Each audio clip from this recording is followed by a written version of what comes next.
There you go. Right? I like that. We're getting into it. So I was like, okay, we got to be leaving the atmosphere. Maybe we'll get further and further away from Earth. Amazing.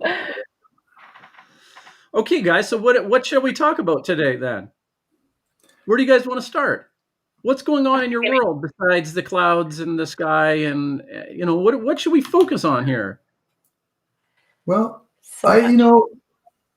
let's get kind of to the heart of it, right? To our philosophy on,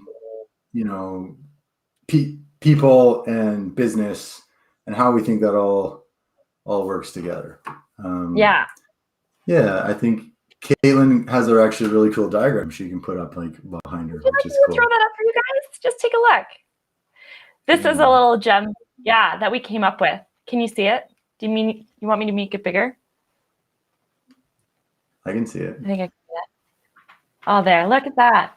Right. Yeah. So, it's in our YouTube channel. We drew it out by hand, roughly. And I think Adam made fun of my inability to spell in that video. So it's an embarrassing one. But we essentially had this idea that self-actualized person is mind, body, and soul, right, Adam? Mm-hmm. And finding that right balance. And then that's kind of like your whole self. And our businesses are made up of people. And all those people, self-actualized, plug into a culture, right? And so when they come into the culture of the business, then you've got sort of this very similar concept happening at the business. You've got culture, process, and tools. And the philosophy is that if you have the right culture that dictates the process and the tools to help support it, you can find this operational sweet spot. And so that's kind of where ENTA started. And in this concept, in this journey, is also the basis for our book as well. Mm-hmm. Right. Yeah, I think, Caitlin and I have worked for a variety of large businesses, and the performance management, all that kind of stuff, it's always the same, right? Here's your list of trainings to help you do your job better, right? It's communication or it's leadership or blah, blah, blah, blah, blah. But then we thought, the best stories about leadership out there, the best gems of little companies that people love to live for are the ones that treat people like people, much more complicated constructs than just their work self, right? And slight sidebar, that's kind of what's cool about all these virtual meetings is now you get a little snapshot into my life.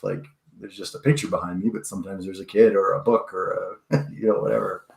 So that's kind of the idea. View people not as these work instruments, but as people that are complicated and messy and complex and pain in the ass, and is right. That's really the idea. Can I get a little bit real with you guys for a minute, because there's going to be the critical thinker that's going to say, all right, but I'm going to line up 10 people in a line, right? And I'm going to still choose based off of who is going to be the most qualified to execute, right? So I'm just offering a little bit of criticism towards this idea that business is not about business as much, or we need to pull back from business as being focused on profitability. How do we reconcile that where there's a business owner, right? An entrepreneur that's saying, look, I've got a limited amount of resources. I'm putting skin in the game. I've got to go and put myself out there. And then what happens when I list, 10 people in front of me and I'm reviewing resumes? I'm trying to establish and build a strong company. Is what you guys are saying is that there's just this other tangible part of the selection process that comes into this equation where you say, hey, wait a minute, beyond your resume, I need to know X, Y, and Z. Now that's the part that I'm fascinated about. What is that X, Y, and Z? So I think, first of all, to acknowledge your comment, absolutely. A business is a business. It can't function without profit and money and all that kind of stuff. In no way can we just say, hey, let's all hold hands and kumbaya, today. Absolutely not, right? You're in a race, especially as an entrepreneur. I think what we're just saying is there's a sweet spot, right? You got your processes and your tools, which is like the execution. It's the sales. It's the, the social media, if that's what you're doing. It's the strategy. It's all these programs kind of working the way it is.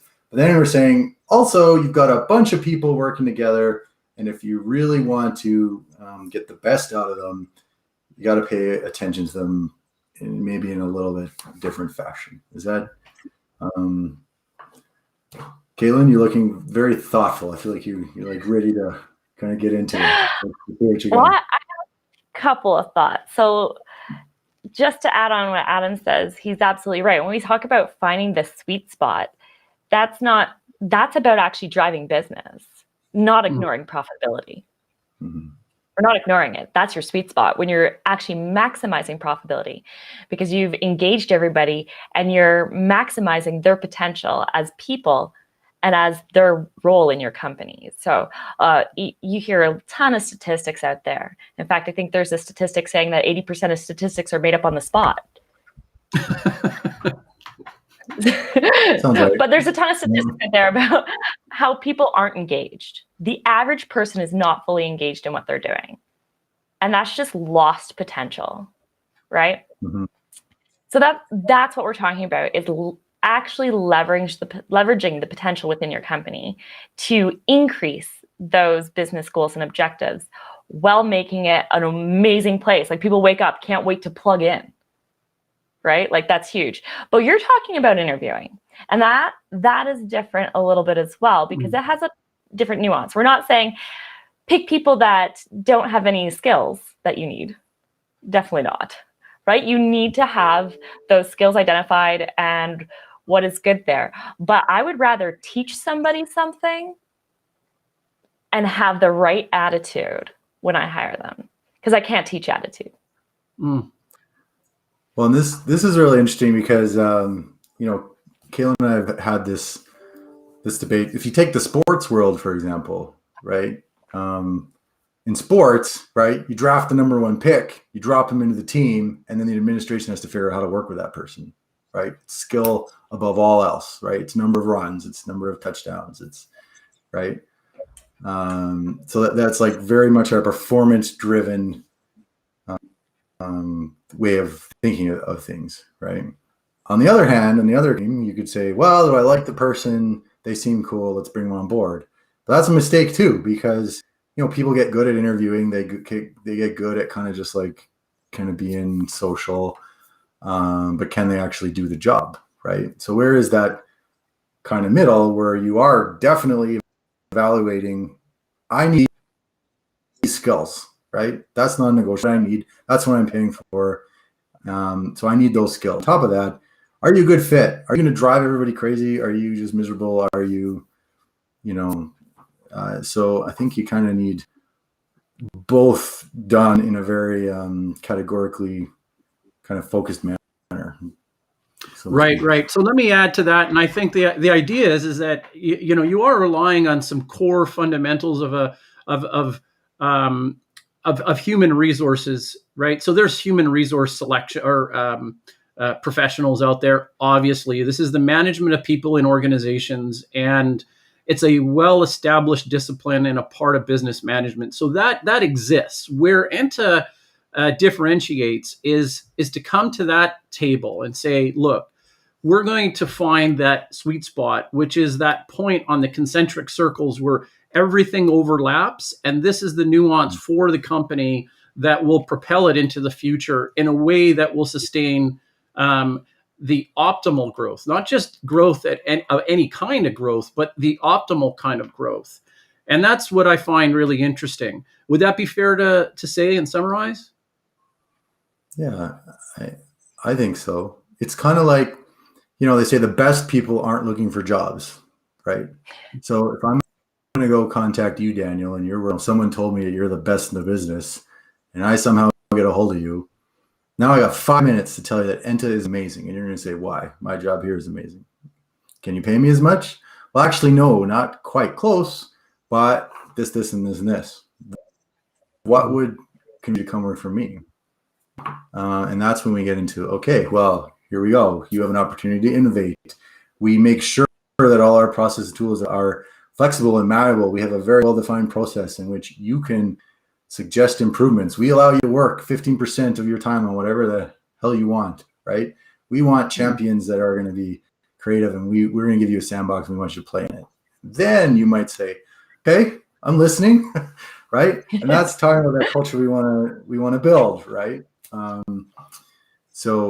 But I kind of alluded to a little bit. There is definitely process rigor that has to be built around that so that it is driving business, right? You can't come to me and say, I have a great idea for a new ice cream flavor. I'm going to say, that's really cool, but that doesn't help Venta,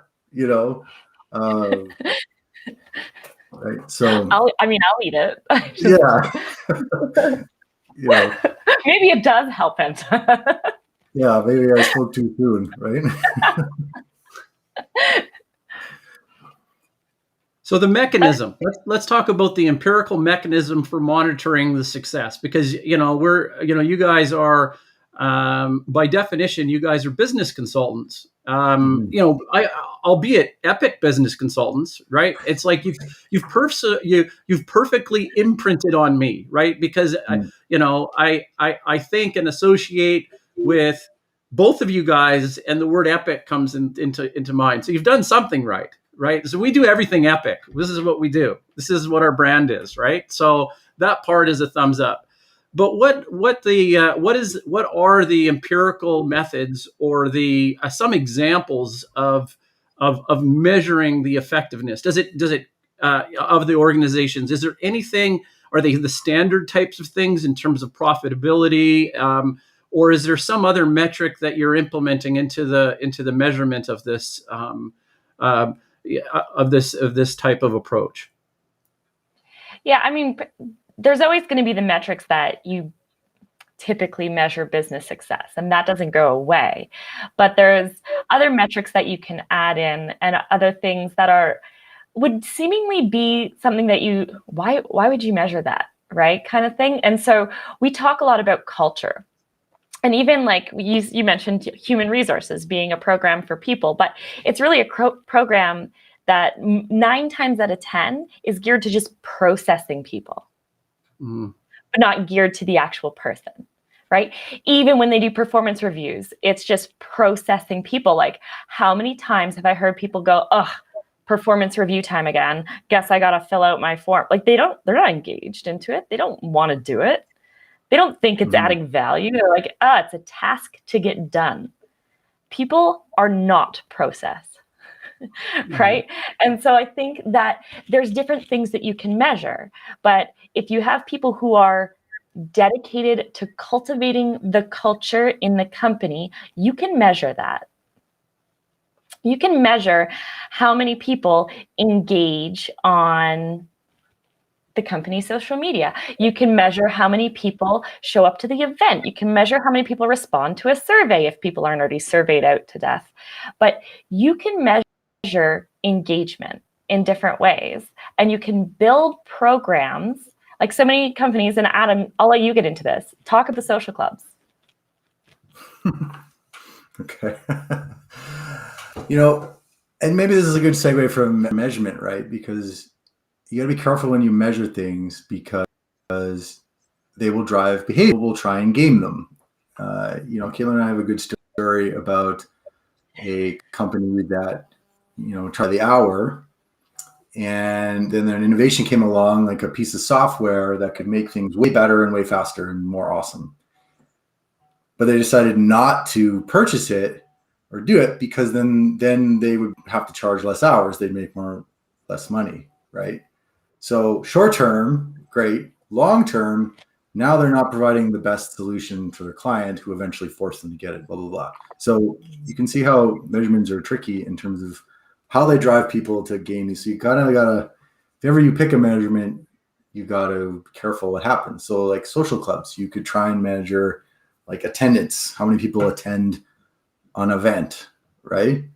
But I think the problem with social clubs that I've seen is that people treat them like event planning committees. We plan events, right? Once a week, there's we do a lunch in the boardroom, okay? And, the same people come hang out every time. What you really want to call it is, I would change the name from a social company, call it more like a culture cultivation. You're a group of people or person that is invested and interested in the culture of the company. So someone that's paying attention to, wait a sec, did you notice that the accountants like never, ever, ever, ever come? Let's fix that. Let's go talk to them, right? Did you notice that, everyone laughs that Bob is like, hates these couple events and never, ever comes? Like, imagine if we could get him to come to an event, what an effect that might have, right? So, if you're talking about measuring culture, I think you got to be a little more inventive in terms of the things that you're measuring, right? Because it's important who's coming, when are they coming, how often, these kinds of things, right? And like to that, like we've invented. So sometimes our clients hire us to do like team building stuff, right? And to kind of help build that culture. And so it wasn't, when they hired us to do these things, we don't just do it like, oh, okay, here's an event, everybody show up, get engagement, whatever. We tie it into the overall, like, this has a plan, right? So we designed like an amazing race for a company across Calgary back when you could leave the house. But what happened was, at each sort of quiz and test in this amazing race they had to do, it had a piece of their culture tied into it. And so the puzzles actually led them down this journey talking about culture, and like it was a journey, right? And they had a blast. But design your events with purpose as well, right? Or your interactions. It was really neat, and they had a blast and also felt tied into something bigger than themselves, which is the point. Very interesting. So what happens if the process discovers that there's maybe 10% of the company that just is not interested in that kind of a buy-in? Like, I mean, you get people that push back in any kind of system. So is that looked on as kind of like as a negative? I mean, it would appear so, right? But I mean, that particular accountant, to use your example, says, look, I'm just not. I'm the kind of person that likes to sit at my desk and do my thing. I love the company. I just don't want to get up and do cheer, run around and do amazing race things, right? Like that's not my game. I find I really enjoy sitting in front of the computer and hammering on the numbers. This is what I like doing. This is my profession. This is, like I don't buy into it, right? What do we do for those people? Well, and so this is why, like you said, measuring 100% attendance at Target is tricky, because absolutely, you got to be respectful of those people that are like, hey, I love the company, I love the atmosphere, I got friends here, but I'm really not interested in having lunch with you, right? That's fine, I'll give you an example, right? I worked for a company where I did exactly this, what you're talking about, where I was trying to get people to go, and it took me 6 months, but the one guy that was really not interested in coming, he really appreciated the fact that he got an invite. And I know that because he'd like randomly send me a note like, hey man, this is pretty cool. And like, I'm never going to come, but I just love that you do it. So I go to him and be like, hey, what would make you come? What's your favorite thing? Like, what would make you want to participate? Like, well, I like this or other. Like, do you want to help me design an event like that? Like, this is where that extra mile comes. You talk to that person, make sure they feel included, even if they are not participating, right? Yeah. And that's cool. That's totally fine, right? It's not going to be for everybody, and not every culture is going to be like that. Like that same person may also decide, like, what, these people are driving me crazy. I just like, I got to get out of here. I want to go somewhere where they're just going to give me a list of tasks and leave me the hell alone, right? And that's cool. That's when it's not a good fit. Right. But talking to people, it's like nobody talks to each other about stuff like that. Everyone kind of grumbles about each other and blah, blah, blah. But no one just is like, hey, like, why don't you come? Why don't you show up? Or what would make you show up? Or these types of things. Right. So, yeah, it is. Culture is ridiculous. So let me throw another one your way. So let's say I'm that fictional person in a bigger organization, and I say to you, I go, Adam, Kate, look, I'm the accountant. I'm sitting there, and I go through ups and downs based off of various different changes. I typically don't like changes, because if we look at improving the system, say for example, right? I like the systems in place. Now we change like a computer system, and there's a massive amount of work for me and my department to do any kind of change and change management. Now I understand that has to happen, but the mental stress for me and my team to be able to overcome that obstacle, if it, I'm going to say to you guys, just as a fictional example, I'm going to say this happens all the time. I'm dumped on all the time, and we've got to pick up the pieces. So, Adam, what I would really like to see is, I'm an accountant. I'm like, show me the money. I'm going to put extra effort into this. I'm going to get. I don't care about a Friday afternoon party with some balloons and stuff like that. I want a $40,000 paycheck at the end of a quarter. That's what I want. And I want all my staff bonused in my department in something similar of ratio to their efforts.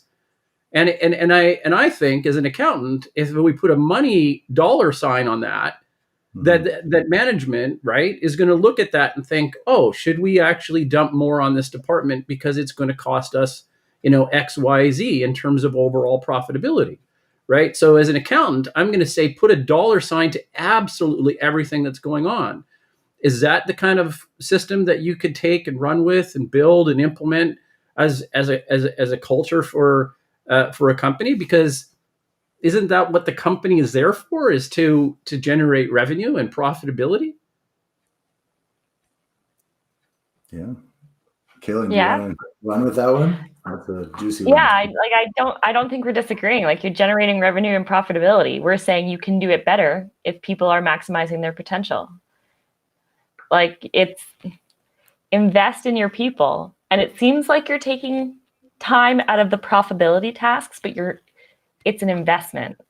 It's worth it, right? If you have somebody who is amped up and can't wait and is looking for how they can help your company take it to 11, right? Like, if they're looking for ways to do that versus they're going through the tasks, totally different what you're going to gain from that person and the potential profitability. So, like, look at Starbucks, for example. Ice caps. That was somebody's idea in one shop. And they said, nope, we do coffee. And they said, they were down in the southern states, right? So it's hot. And they're like not selling any coffee, right? And I think there was like a juice bar down the way doing frozen drinks. They're like, really, we should do frozen coffee. Nope, we sell hot coffee. This is what we sell. They did it anyway. And like blew sales out of the water. And now every single Starbucks has like the ice brand, right? So that was a shift for them to go, hey, we got to listen. There's potential revenue in here. Can you imagine if they completely they tried to shut that idea down, right? When they brought it up at the regional meeting, like, could you imagine if they had shut it down and never happened? Like, that's lost revenue. If you don't allow your people to plug into your business and care, like, that person did it anyway. They could have lost their job, right? They could have, but they went, I'm going to do this. I know it's the right thing to do. I'm going to prove it. And they lucked out because it turned out good, right? But the thing is if you're going to invest in your people, you got to give them permission to fail once in a while. And that's scary from a business leadership perspective. It's scary, but you got to realize that the wins are going to be so much bigger. Right. That's a very good point, Kate. I mean, I'm glad you brought that up because I've had a few ice caps in my time. What would life be with only hot drinks and coffees from Starbucks? Oh my goodness. Right? Yeah. So celebrate the wins and, make your way through the losses. That's a totally different example. And I think that has to resonate with a lot of business owners. And I guess that sweet spot that you're referring to earlier in the concentric circle model is really finding that sweet spot where you say, look, as a business owner, we're not against you coming with your own ideas, but we have to process them in a way where we still have to, we still have goals to reach. And so it's a balance, right? Yeah. Sweet spot, like you guys said. And it's clarity, right? The answer can be no, but you got to kind of communicate why. And it's pretty easy to communicate why. Like, hey, everyone, here's the tool we're using, right? This is how we're going to rate stuff. Innovation, blah, blah, blah. Budget, going to go into it, blah, blah, blah. So you come up with a wicked idea. You know what? That is so awesome, but we're not going to do it right now because of this, right? We're going to budget for it next quarter, or we've got some kind of marketing thing that would perfectly tie into it or whatever. We're totally into it. This is when we're going to do it. Do you want to be part of it, right? Then it's like not something that's being done to you, but being done like with you, right? So it's just this transparency, so you can be like, hey, it's pretty easy. Anyone has an idea, we're going to run it through the exact same criteria. Okay. If it comes out the other end, yes or no, but, or you know what, you're almost there, but we have a few more questions to think about, right? And there you go. Your people are learning how you're thinking, right? And, I didn't just wake up one day and like think like a CEO, right? I'm still just learning how to do that, right? So somebody that has a cool idea has to plug into my brain and see all the things that I'm looking at and how it fits, right? And I have to communicate that back to them in a way that makes sense, right? And that's so interesting, Adam, too, is that whole transparency piece. So one of the companies we've seen go through a really hard time in the downturn a couple years back when oil first tanked, they started off good saying, hey, this is coming, and they gave communications, and we watched it just completely go downhill. And it literally, all they needed was transparency and open communication. Like, had they have said, here's where our struggle is. Does anybody have any ideas? What are you guys willing to do as a team in order for us to, not have to lay off people? But they weren't willing to do that. They closed down the communications. They let people go. And it was like every Monday? It was like, who's walking out? They won't do it on a Friday. It was Monday or Tuesday. There was a day of the week, and we knew because everybody's boxes were going, right? And it was like, they lost so much loyalty. And then when things started to pick up again, anybody who is worth their salt picked up and left when there was other opportunities at other companies. And that cost them huge, right? Because they had got rid of the people that they thought weren't performing. And then the people that they thought, these are our key people, you lost them anyway. Because you didn't build that culture where they felt safe, where they were allowed to come with ideas, where they had that transparency. And that when it gets hard, that's when you'll know if you have a culture. Yeah, good point. That's really good. Yeah, I really like that idea. Let me change it a little bit. I'll put it to something very specific to the company that I'm working with. So I'm the founder of Planksip, and it's a media outlet. And we work with authors and publish on philosophy and culture, right? So I mean, the concept of culture keeps coming up. Our emphasis on culture is more generational as it pulls information through generations, that cultural transmission. So yours is a little bit of a microcosm then in an organization, which is fine. But the point that I wanted to bring up is that you guys act as my business consultants here just for a minute. So I work with a couple of universities on a regular basis, and through 2020, I worked with Capilano University and the Vancouver Community College. So I've worked with over 100 intern students in a particular last year, and they were in the business departments. And so many of the students were international students. They were coming to the program and basically coming to my virtual doorstep with a willingness to learn, and the reality of COVID between us. So a lot of virtual spaces, and isn't this the reality of the way we are today? Mm-hmm. So what I did as an owner and the founder of Planksip is I said, hey, look, I can run these students, through a series of assignments, and I did. But I always default to this mentality is I want to give them and empower them with a source of autonomy, right? So when somebody comes to me, now I'm talking about the thing after the good idea. So they say, here's a good idea. This is what I would like to work on. And so I said, okay, that's great. I would suggest, developing something that looks like this. So why don't you take it and go and put something together, and then we'll talk about it. Okay. Good. Is that good to, does that strike you at least as something that's a fair sort of first step and response to a good idea is to empower them with a full sense of autonomy? I think,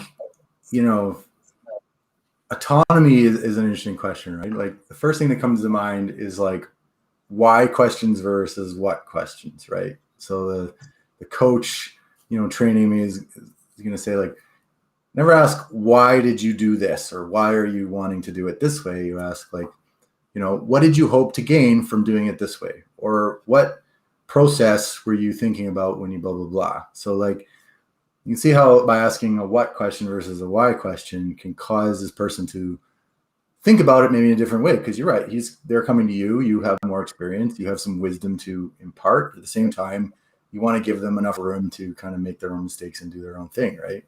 Mm-hmm.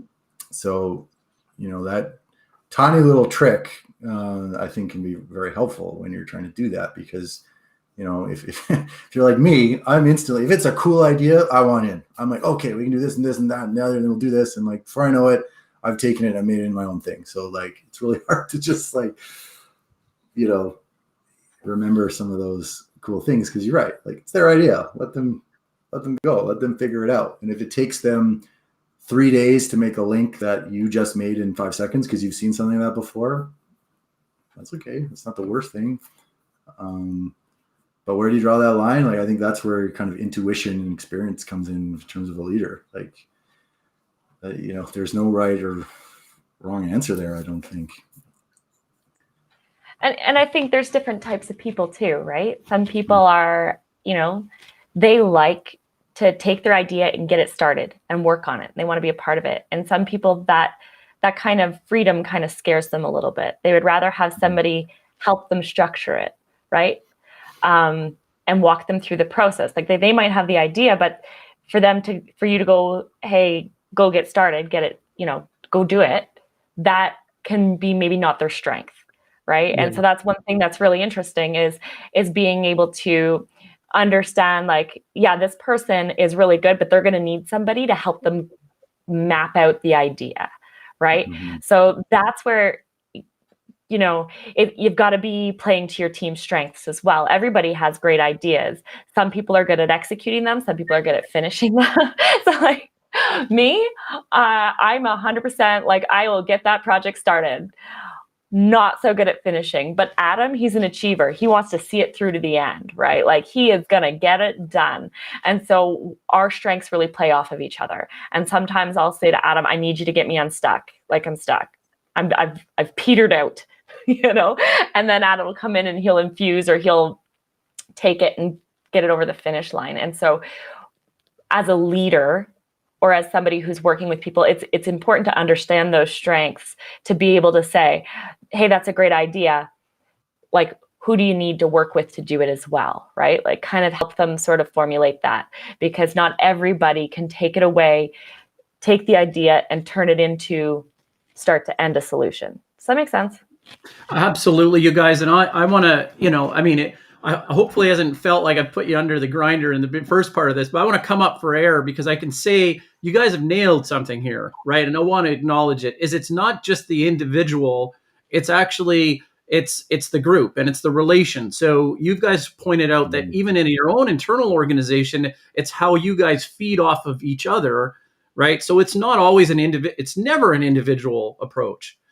And so I would even add to that to say that a good leader, somebody in the company, whether it's a CEO or the head of a department, is going to say, I'm going to, like you said, Kate, get people to play off of each other's skills, right? And so with that same sort of culture of autonomy that I like to foster within my own company, right, is as I'm an entrepreneur, just like you guys, right? So the last thing that I like to do is have somebody bring me an idea, and then I have to take that idea from start to finish, realizing how difficult an idea is to actually foster, execute, monetize, prioritize, right? This is a big deal.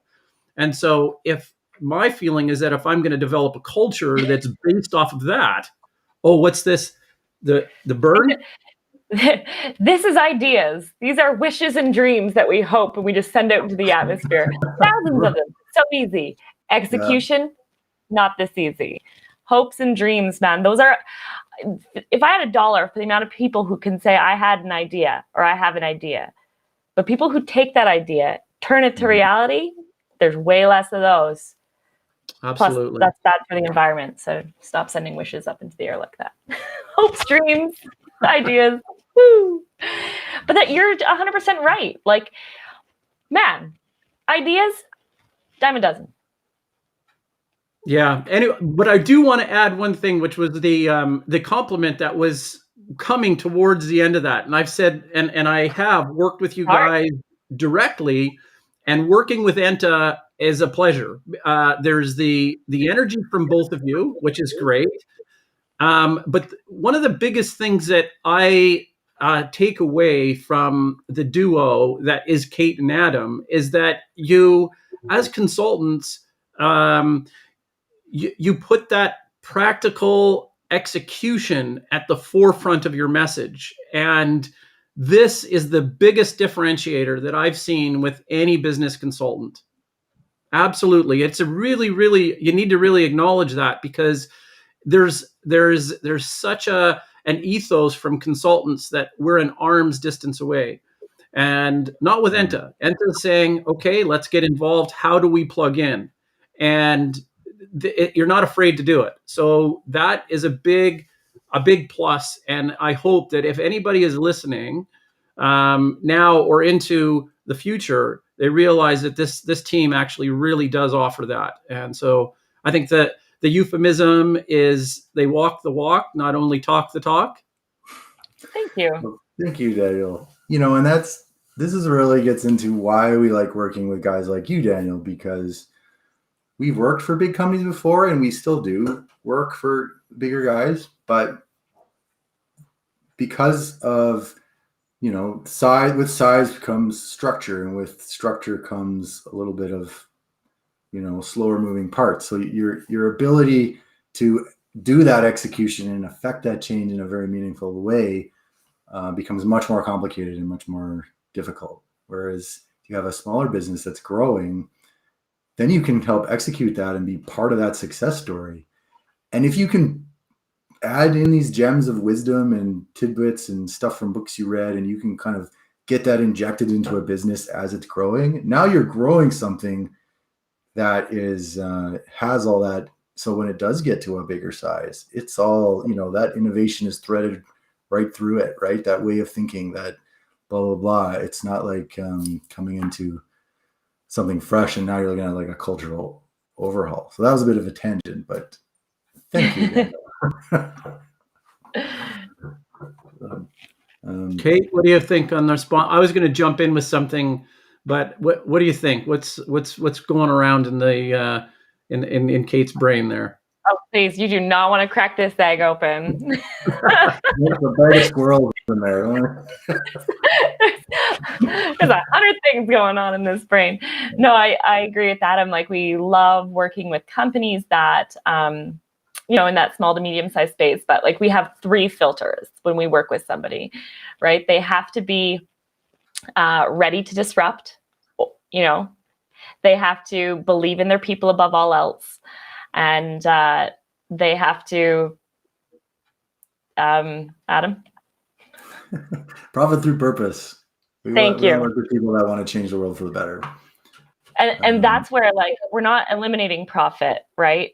And never in the sweet spot are we eliminating profit. but it's through purpose. There's a reason. And if they haven't figured that out yet, they might not be ready to work with us, right?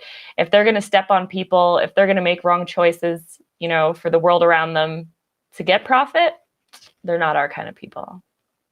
Yeah, good for you guys. That's really good. I think it's actually part of a bigger picture in terms of, now I want to use culture in more of the traditional sense, because as a philosopher, I've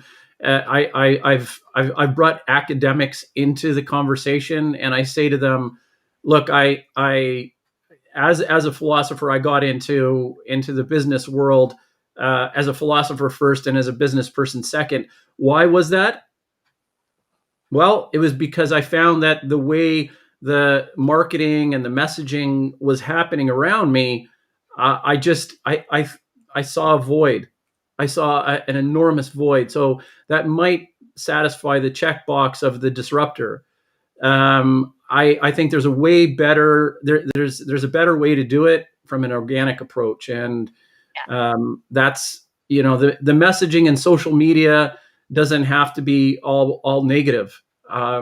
We can complain about the systems that we have, or we can try and make them better. And so that's what my approach was, is to say, hey, we can use this technology, but no one's saying that we have to put out garbage. And that's how culture's changed outside the microcosm of the organization, is to see the change outside the world and then realize that potential. So when I bring in clients, they understand that the messaging and the branding is about an organic messaging, and it has much more shelf life than a click now, buy now sort of like fluffy business sort of thing, right? So that's the kind of messaging that I want to transmit through the organization, is the organic approach to growth and messaging. And it requires a constant sounding board and a reconciliation of team members to figure out who those team members are that are going to be able to realize their potential through that, through that cultural anchor point, right? And it's bigger than Planksip or any particular company. The substrate lies at a social level, right? Yeah. Mm-hmm. Well, and I think if you're talking about the way you want to portray yourself to the world, right? The world doesn't necessarily care. Well, they don't care about how much money you're making. They don't really care about like your innovative processes or what you do as a company or your team building events. The rest of the world really cares about how you affect them, and how you affect them. I mean, it could be directly if they're a client or stakeholder or whatever, but often it's emotionally. So I hear a great story about Planksip and how they, brought attention to a specific, climate change or something through the stories that would be written that led to something great. Now I'm going to have an emotional response to that, right? I'm going to feel good. I'm like, wow, Planksip's making a difference. That maybe that's something I want to be part of, right? And we're kind of just like dabbling into a social media conversation here, but like that's the message you want to share with the world, is like, hey, we're making a positive difference and we're sending ripples out.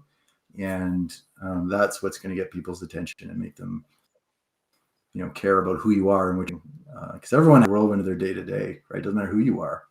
So why should I take that even fraction of a second and care about you?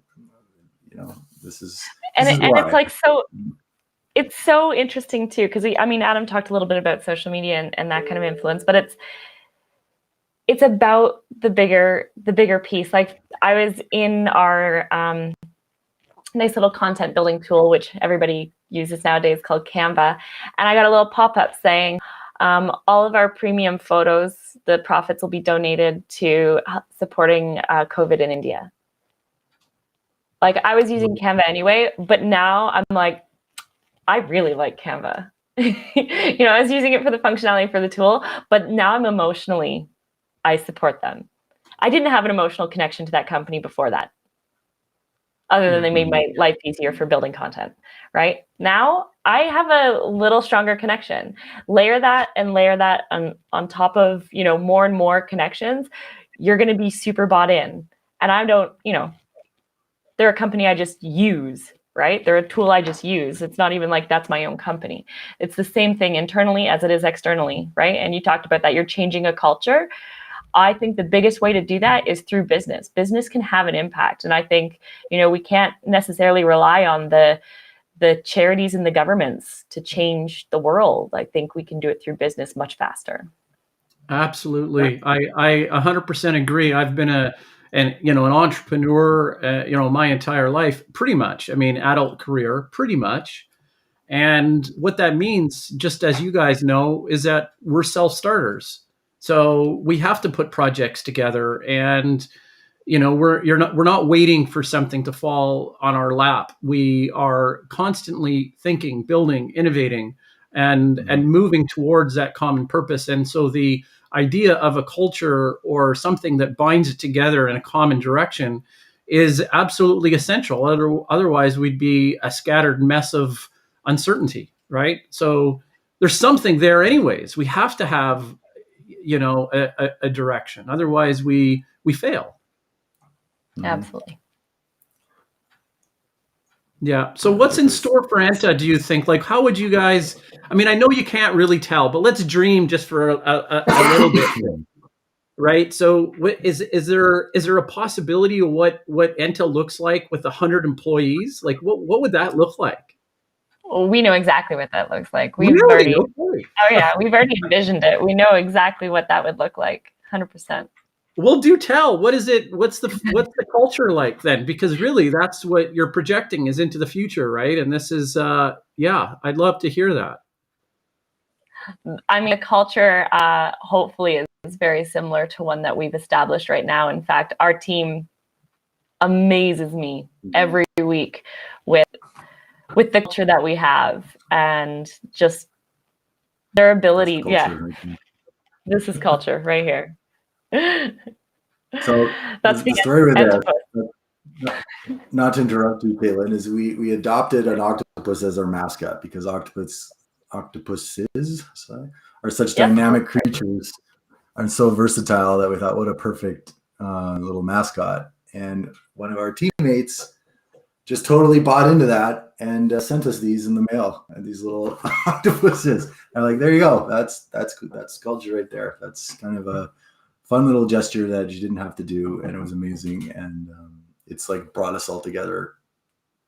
Just a small gesture like that. And this idea about the future, I'll let Caitlin kind of continue telling the story, but.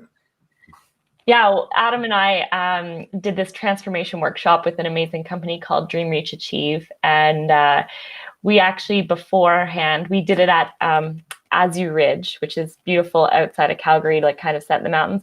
We went through like this whole meditation journey, which was really cool. We believe in mind, body, soul.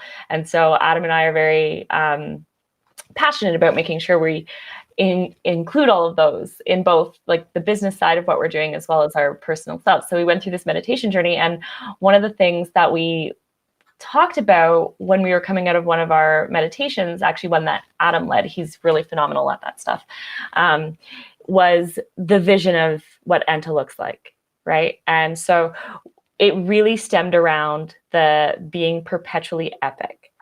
And so what we would love to be able to have is this team of people that can take a company, a small entrepreneurial company, and set their whole business up for success. They go through a great selection process, and they literally get an accelerator, boom, right to the end, launch them into success faster than they could ever imagine, like making sure that they succeed, because we want that to fund the next 3 and the next 3. And the next 3. And it just is this exponential impact of perpetual epicness. And that's the vision that's going to happen. That's great. Yeah. I mean, in some respect, I mean, in every respect, that's the program that you and I are working on together, right? Is the Practicum student program. Mm-hmm. And, there's, we can talk about it for a minute. I mean, the intention was to actually bring the concept of Planckship out to language learners all around the world. And, with the Enta team, that's moving forward. So, it's undoubtedly going to be epic, I think. And that's awesome, and think about that. Think about how many people you'll kind of touch your influence in your little way, right? Little obviously being relative, but if we could take an incubator like Caitlin's talking about, and we could give people the skills, boom, social media, boom, marketing, here, strategy, here, bang, bang, bang, bang, bang, and kind of set them up, but at the same time infuse them with a strong sense of purpose. So not only through the selection process, but through this process as well, this kind of change the world mentality. So when you launch you out of here, it's, yes, here's my offering, my product, my service, whatever. But it's also like, here is my cause. This is how I will make a difference. So, that's how we're going to make a difference, is essentially generate change agents. That is the vision, that we can produce, launch these rockets of positivity out into the world and see what happens. That is the dream, so to speak. Yeah. Well, I like the fact that it does couple the two. It's economically viable for scalability, right? So, there's no overlord of capitalistic sort of tendencies that are coming to, bear down on us from greed. That's not what the idea is. But there's a real practical approach to scalability, and it's self-funding and perpetual. On the other side of the coin, it's also providing a tremendous amount of value. And when we're talking about flushing out the program, we're continually adding, value into the program, right? And not trying to, the mindset, at least from my standpoint, isn't maximizing dollars. It's about maximizing the number of people that we, like, first and foremost, let's see how many people and how many students and how many lives we can affect, and, keep going, from that sort of standpoint. If the system starts to self-implode, then maybe it does need a little bit, more funds. But for the most part, I think there's a lot of room for growth. And that's what a company, should be doing. And leadership, at least in an economic model, is managing growth. And I think that's, purpose. I think it's purposeful in itself. And, I'm really looking forward to this development over the next 6 months. Us too. And I'm super excited, as we talk through this, week to week. If people are joining in, I'm really curious, since we're doing it live, like, for people to throw in their 2 cents in their comments. And I'd love to kind of hear, as we kind of share how this is going and how this is evolving. I'm really interested to see where people either agree or disagree, because we're touching on some, sensitive topics, right? There's no really hard and fast black and white answer to any of these. There's like philosophical angles, right? So,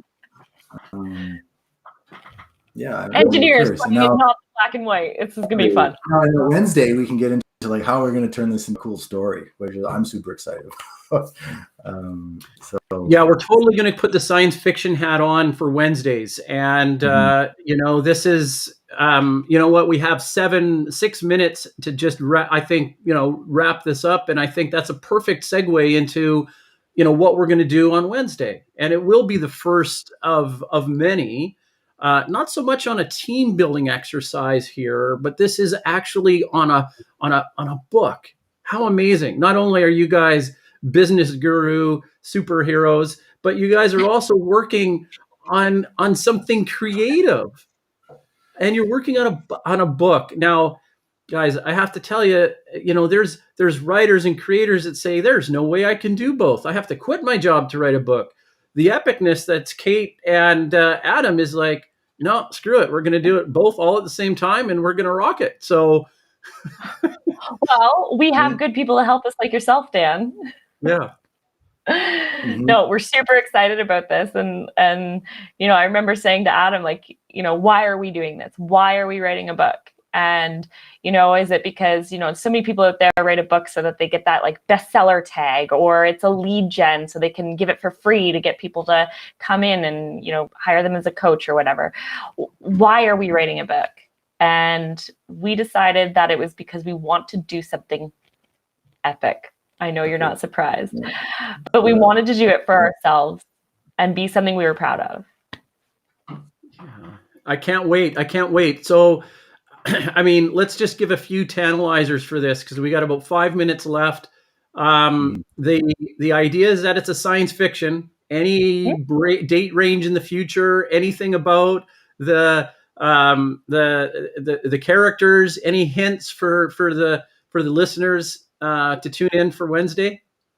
Yeah, it's definitely okay. So set in the future, and it is about 300 years approximately in the future, and it is set where we are not the only ones in this universe. So there's intergalactical aspects to the whole thing.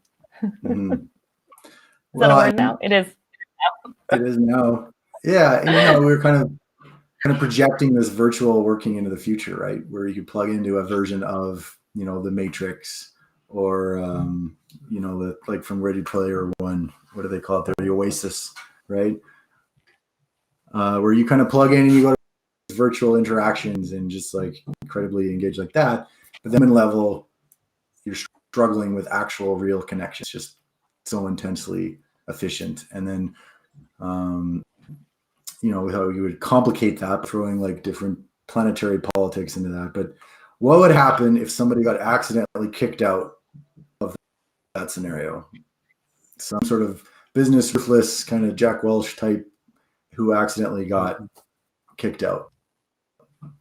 And the transformation they would go internally, and then how that would affect like that person's business and the people around them, and then kind of just like cascade into this just philosophical regrouping of how things are done. That is kind of the idea we've been playing with. So we want to kind of take all these things, whole business, strategy, metrics, culture, all that kind of stuff, and then we thought, that's great. We can write a textbook, but everyone writes a textbook. So like, let's write a parable, right? Let's Patrick Lencioni this. And then Caitlin's like, wait, I can one up you. Let's put it in space. And we're like, okay, done. Let's do it. So that is the vision. We'll have some fun with it, and hopefully people enjoy it. And again, we're going to do it live. What we're hoping is that, like, as we do this with you, Dan, like when we're stuck, we want people to like give us inputs or be like, no, that's not feasible, or call us out, or like, we want people to, help sort of make this universe. And I think that's going to be just such a cool endeavor to have, like, crowdsource, what's going to happen to this character? Should you do this or this? Right. And be able to crowdsource that a little bit. So we're super excited for that opportunity to get people to like help us form this amazing journey. Yeah, participate in the process. I think that's the one key thing to finish up on, is that we all approach this, the three of us, and we said, you know what, let's make that writing process transparent and visible, to an audience. Because I do have the pleasure of speaking with many authors, writers, fellow co-creators, and the art of creation, for authors and other forms of creators, for example, it's a very solitary process, typically. Now, and in this sort of process that we're trying to do, which is going to be epic, is that we want to make our foundations transparent, and then, like you said, we were going to try and bring some people in. So I have a couple really good ideas for bringing some people in, and I think we should do a two-prong approach. I think it should be on the book, and then also for our series of business consulting too. So I look forward to putting basically like a snapshot together for both of those programs, and doing a little bit of outreach to try and bring some people in. And I think that would be a really good strategy in tandem to do with the book launch and today's episode as well. Amazing. At the Love very it. least, my mom will probably dial in. So there we go. Thanks, Mom. Yeah. Awesome, guys. Well, you guys are great to be with on air and off air. So thanks for joining, and everybody tune in for next Wednesday when we, start the first episode of the science fiction story development, and come back next Monday and every Monday to find out what Kate and Adam are up to. And thanks for being with us today. Thank you. Take care, See you guys. soon.